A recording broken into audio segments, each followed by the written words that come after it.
വയനാട് പുൽപ്പള്ളി അമരക്കുനിയിൽ ഭീതി പടർത്തിയ കടുവയെ പിടികൂടാനുള്ള ദൌത്യം ഊർജിതം. ഡോക്ടർ അരുൺ സക്കറിയുടെ നേതൃത്വത്തിലുള്ള സംഘം സ്ഥലത്ത് ക്യാമ്പ് ചെയ്യുകയാണ്. തെരച്ചിൽ തുടരുന്നതിനിടെ പ്രദേശത്ത് വീണ്ടും കടുവയുടെ ആക്രമണത്തിൽ ആട് ചത്തു. ആരോഗ്യ പ്രശ്നങ്ങളുള്ളതിനാൽ കടുവയെ കൂട്ടിലേക്ക് മാറ്റുന്നതിനാണ് പരിഗണന. നമ്മൾ ഇന്ന് പുലർച്ചെ ഒരു ഇൻസിഡന്റ് ഉണ്ടായിട്ടുണ്ട്. തൂപ്ര ഭാഗത്താണ് ഈ ഒരു ഇൻസിഡന്റ് ഉണ്ടായിട്ടുള്ളത്. ഒരു ആടിനെ തന്നെയാണ് പിടിച്ചിട്ടുള്ളത്. നമുക്ക് മനസ്സിലാവുന്നത് ഇതിൻ്റെ ഒരു ആക്ടിവിറ്റി നൈറ്റ് ടൈമിലാണ്.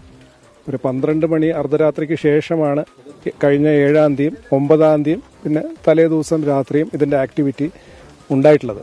പകൽ സമയത്ത് ഇത് ടോട്ടലി ഇനാക്റ്റീവ് ആണെന്ന് തന്നെ പറയാം.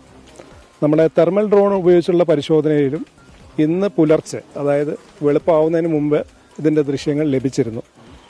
അപ്പം അത്തരം കാര്യങ്ങളിൽ നിന്ന് നമുക്ക് മനസ്സിലാവുന്നത് ഈ ടൈഗർ ഈ 2 കിലോമീറ്റർ ചുറ്റുപ്രദേശത്ത് ഉണ്ട് എന്നുള്ളത് നമുക്ക് ഏറെക്കുറെ തീർച്ചപ്പെടുത്താൻ കഴിയും.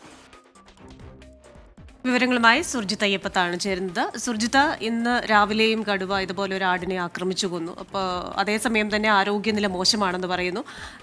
വനം വകുപ്പ് അടക്കമുള്ള സംഘം അവിടെ സജ്ജമാണ്, തെരച്ചിൽ തുടരുന്നു. എന്താണ് ഏറ്റവും പുതിയ വിവരം? കടുവയിലേക്ക് എത്ര ദൂരം അകലെയുണ്ടിനി? അങ്ങനെ പറയാൻ കഴിയുകയില്ല. കടുവ എപ്പോൾ വന്ന് കയറും എന്നുള്ളത് പറയാൻ കഴിയുകയില്ല. ആളുകൾ മയക്കുവെടി വെച്ച് പിടികൂടണമെന്നുള്ള ആവശ്യം ഇവിടെ സജീവമായ രീതിയിൽ തന്നെ ഉന്നയിക്കുന്നു. അപ്പുറത്ത് ഈ കടുവയ്ക്ക് വേണ്ടിയുള്ള തെരച്ചിൽ വനംവകുപ്പ് നടത്തുന്നു. ഒരു കൂട് കൂടി സ്ഥാപിച്ചിട്ടുണ്ട്. ആ കൂടിൻ്റെ പൊസിഷനൊക്കെ ഇന്ന് ഡോക്ടർ അരുൺ സക്കറി എത്തി മാറ്റി സ്ഥാപിച്ചിട്ടുണ്ട്. ഇന്ന് പുലർച്ചെയാണ് കടുവയുടെ ആക്രമണത്തിൽ 3ാമത്തെ ആക്രമണമാണ് ആടിനെ കൊല്ലുന്നത്. അതായത് കേശവൻ എന്ന് വിളിക്കുന്ന ദേവർഗദ്ദ എന്ന് പറയുന്ന സ്ഥലമുണ്ട്. ദേവർഗദ്ദയിൽ നിന്ന് തുപ്രയിലേക്ക് പോകുന്ന വഴിയിലാണ് ഈ ഒരു ആക്രമണം ഉണ്ടായിരിക്കുന്നത്. അങ്ങനെ ഉടൻ തന്നെ, അതായത് ഈ കടുവയെ അവർ കണ്ടു എന്നുള്ളതാണ് വീട്ടുകാർ പറയുന്നത്. കേശവനും ഭാര്യ സരോജിനിയും സുലോചനയും കണ്ടു എന്നുള്ളതാണ് പറയുന്നത്. അതിനുശേഷം ആണ് തെർമൽ ഡ്രോൺ ഉപയോഗിച്ച് പരിശോധന നടത്തിയത്. ആ പരിശോധനയിൽ കടുവ സാന്നിധ്യം സ്ഥിരീകരിച്ചു. അതുകൊണ്ട് തന്നെ വേഗത്തിൽ തന്നെ കൂട് വെച്ചു. പക്ഷേ നിർഭാഗ്യം എന്ന് പറയട്ടെ, കൂടിനടുത്ത് വരെ കടുവ എത്തി ഇതിൻ്റെ കേബിളിൽ തട്ടി ഉടൻ തന്നെ കൂട് വീണു. കടുവ കൂട്ടിലായില്ല എന്നുള്ളതാണ് ഉണ്ടായിട്ടുള്ള സംഭവം. എന്തായാലും ഈ പരിസരത്തേക്ക് കടുവ വീണ്ടും എത്തുമെന്നുള്ള പ്രതീക്ഷ തന്നെയാണുള്ളത്. വനംവകുപ്പ് ഉദ്യോഗസ്ഥരും അത് തന്നെയാണ് പങ്കുവെക്കുന്നത്. ഇതിനിടെ 56 എന്ന സ്ഥലത്ത് ഒരു തോട്ടത്തിൽ ചത്ത ഒരു സ്ഥിതി ഉണ്ടായി. അത് പിന്നീട് ഡോക്ടർ അരുൺ സക്കറി ഉൾപ്പെടെയുള്ളവർ എത്തി പരിശോധന നടത്തി. DFO അടക്കമുള്ളവർ എത്തി പരിശോധന നടത്തിയ ഘട്ടത്തിൽ അത് മനസ്സിലായത് പട്ടിയാണ് ആക്രമിച്ചത്. അതുകൊണ്ടാണ് ഇങ്ങനെ മാൻ ചത്തത് എന്നുള്ളതാണ്. അത് വലിയ ആശങ്ക ആളുകളുടെ ഇടയിൽ പെട്ടെന്ന് ഉണ്ടായിട്ടുണ്ട്. എന്തായാലും ആളുകൾക്കിടയിൽ വലിയ ആശങ്കയുണ്ട്. പ്രയോറിറ്റി കൊടുക്കുന്നത് എങ്ങനെയായാലും കേജിങ് തന്നെയാണ്. അതായത് കൂട്ടിലേക്ക് എത്തിക്കുക എന്നുള്ള തരത്തിലുള്ള ആ ഒരു ദൗത്യമാണ് വനംവകുപ്പ് നടപ്പാക്കിക്കൊണ്ടിരിക്കുന്നത്. അതിൻ്റെ പ്രധാനപ്പെട്ട കാരണം കടുവയുടെ ആരോഗ്യസ്ഥിതി തന്നെയാണ്. ആരോഗ്യം മോശമായ കടുവയാണ് ആയതിനാലാണ് ഇത്തരത്തിൽ ചെറിയ ആടുകളെ അടക്കം വേട്ടയാടുന്ന സ്ഥിതിയിലേക്ക് എത്തിയിട്ടുള്ളത്. അതുകൊണ്ടാണ് എന്നുള്ള തരത്തിലാണ് വനംവകുപ്പ് ഉദ്യോഗസ്ഥർ പറയുന്നത്. ഏറ്റവും ഒടുവിലത്തെ പ്രിഫറൻസ് എന്നുള്ള നിലയിൽ തന്നെയാണ് ഇതിനെ മയക്കുവെടി വെക്കുക എന്നുള്ള തരത്തിലേക്ക് എത്തുക. എന്തായാലും ആ ഒരു നടപടിയിലേക്ക് വനംവകുപ്പ് കിടക്കുന്നു. നാട്ടുകാരെ സംബന്ധിച്ച് വലിയ രീതിയിലുള്ള ആശങ്കയുണ്ട്. മൂന്നാമത്തെ തവണയാണ് ഇത്തരത്തിൽ ആടുകളെ ആക്രമിക്കുന്നത്.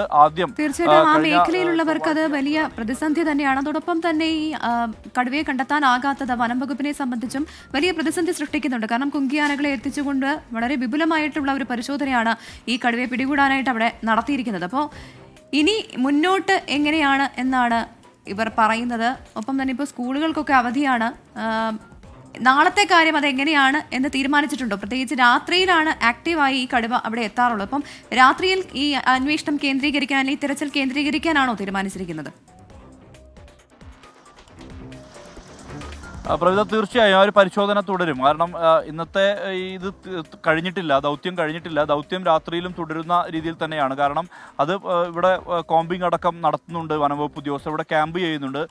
ഇന്നലെയും രാത്രിയിൽ ഇവിടുത്തെ റേഞ്ച് ഓഫീസർ രാജീവ് ഇവിടെ തന്നെ ഉണ്ടായിരുന്നു. അദ്ദേഹം എവിടേക്കും പോകാതെ ഇവിടെ തന്നെ ക്യാമ്പ് ചെയ്തുകൊണ്ടാണ് ഈ പ്രവർത്തനങ്ങളെ ഏകോപിച്ചിരുന്നത്. ഇതിനിടയിലാണ് ഇങ്ങനെ ഒരു സംഭവം ഉണ്ടായത്, ഒരു ആടിനെ കൊല്ലുന്ന അവസ്ഥയുണ്ടായത്. ഇന്ന് രാത്രിയിലും തെർമൽ ഡ്രോൺ അടക്കം ഉപയോഗിച്ചുകൊണ്ടുള്ള പരിശോധന തുടരും. കടുവയുടെ സാന്നിധ്യം 2 കിലോമീറ്റർ ചുറ്റളവിൽ ഉണ്ട് എന്നുള്ളത് തന്നെ വനംവകുപ്പ് സ്ഥിരീകരിക്കുന്നുണ്ട്. അതുകൊണ്ട് തന്നെ കടുവ വീണ്ടും ഈ കൂട്ടിലേക്ക് തന്നെ എത്താനുള്ള സാധ്യത ഉണ്ട് എന്നുള്ളതാണ്. അത് ഒരുപക്ഷെ ഇങ്ങനെ വിശന്ന് വലഞ്ഞൊരു സാഹചര്യത്തിലാകാം ഇതിങ്ങനെ വേട്ടയാടൽ തുടരുന്നത്. അത് കൃത്യമായ ഇടവേളകളിലാണ് ഇത് സംഭവിക്കുന്നത്. 2 ദിവസം ഇടവിട്ടാണ് ഈ ചെറുജീവികളെ ആക്രമിക്കുന്നത്. അത് അതിന് ആരോഗ്യ പ്രശ്നങ്ങൾ ഉണ്ടെന്നുള്ള തരത്തിൽ തന്നെയാണ്. നിലവിലുള്ള ചിത്രങ്ങളും എല്ലാം പരിശോധന നടത്തി, ദൃശ്യങ്ങളടക്കം പരിശോധന നടത്തി. പക്ഷേ അതൊന്നും കേരളത്തിൻ്റെ ഭാഗമായിട്ടുള്ള അല്ലെങ്കിൽ കേരളത്തിൻ്റെ ഡാറ്റയിൽ ഇല്ലാത്ത ഒരു കടുവയാണ്. സ്വാഭാവികമായത് ബന്ദിപ്പൂർ കർണാടകയുടെ വനമേഖലയിൽ നിന്ന് വന്നതാകാം എന്ന് തന്നെയാണ് കരുതുന്നത്. എന്തായാലും ഇന്ന് രാത്രിയിലും ഇതേ ദൗത്യം വനംവകുപ്പ് ഉദ്യോഗസ്ഥർ തുടരുന്നുണ്ട്. വനംവകുപ്പ് ഉദ്യോഗസ്ഥർ ക്യാമ്പ് ചെയ്യുന്നുണ്ട്. എല്ലാവരോടും ജാഗ്രത പാലിക്കണം എന്നുള്ള നിർദ്ദേശം നൽകിയിട്ടുണ്ട്. പ്രത്യേകിച്ച് കന്നുകാലികളെ വളർത്തുന്ന ആളുകൾ ജാഗ്രത തുടരണം എന്നുള്ള നിർദ്ദേശം ഇവിടെ നൽകിയിട്ടുണ്ട്. പ്രവിധ. അതെ, അപ്പോൾ അങ്ങനെ ജാഗ്രതാ നിർദ്ദേശം തുടരുകയാണ്. അവധി പ്രഖ്യാപിച്ചിട്ടുണ്ട് സ്കൂളുകൾക്ക്. ഇപ്പോഴും തെരച്ചിൽ തുടരുന്നു. പക്ഷേ അതിൽ ഇന്ന് രാത്രിയോടെയൊക്കെ ഫലത്തിലേക്ക് എത്തിച്ചേരാം എന്നൊക്കെയുള്ള ഒരു പ്രതീക്ഷ വനംവകുപ്പ് ഉദ്യോഗസ്ഥർ പ്രകടിപ്പിക്കുകയും ചെയ്യുന്നു.